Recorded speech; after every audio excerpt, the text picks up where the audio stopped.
સ્વાગત છે તમારું મારી ગુજરાતી રસોઈ ટિપ્સ ચેનલમાં।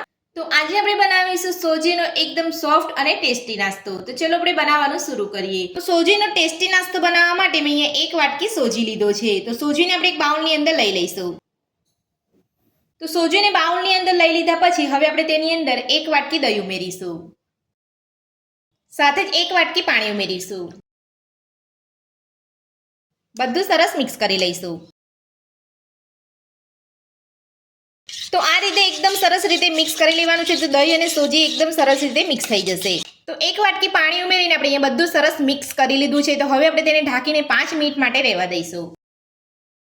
તો હવે આપણે એક મિક્સર જારની અંદર 2 કટ કરેલા લીલા મરચાં અને 1 ઇંચ જેટલો આદુનો ટુકડો અહીંયા કટ કરીને લીધો છે મેં, અને મિક્સર જારની અંદર લઈ અને પીસી લઈશું।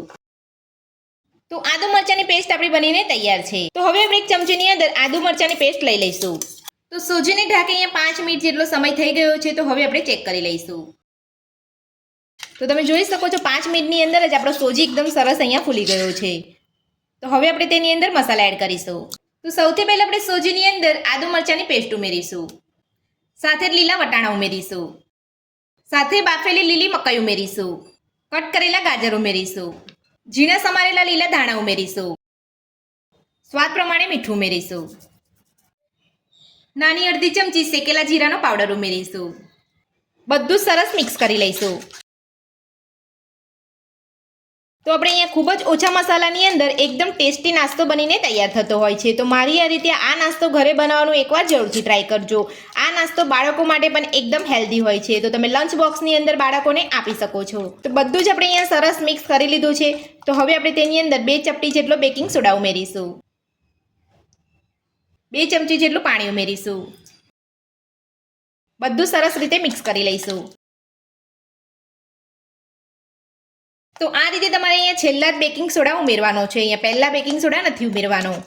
તો બેકિંગ સોડા ઉમેરીને બધું જ આપણે અહીંયા સરસ મિક્સ કરી લીધું છે અને આપણા નાસ્તાનું ખીરું બનીને તૈયાર છે। તો હવે આપણે નાસ્તાના ખીરામાંથી નાસ્તો બનાવીશું। તો નાસ્તો બનાવવા માટે મેં અહીંયા ગેસ ઉપર એક પેન રાખ્યું છે। તો પેનની અંદર 1 ચમચી તેલ ઉમેરીશું। આ રીતે અહીંયા પેનની અંદર તેલ લગાવી લેવાનું છે। તો તેલ આપણે અહીંયા પેનની અંદર લગાવી લીધું છે। તો હવે આપણે નાસ્તાનું ખીરું લઈ લઈશું। તો આ રીતે તમારે નાસ્તાનું ખીરું પાથરી લેવાનું છે। તો ખીરું આપણે અહીંયા પેનની અંદર લઈ લીધું છે। તો હવે આપણે ઢાંકણ ઢાંકીને ગેસની મીડિયમ ફ્લેમ પર નાસ્તાને કૂક થવા દઈશું। તો નાસ્તાને ઢાંકી અહીંયા 5 થી 6 મિનિટ જેટલો સમય થઈ ગયો છે। તો હવે આપણે ચેક કરી લઈશું।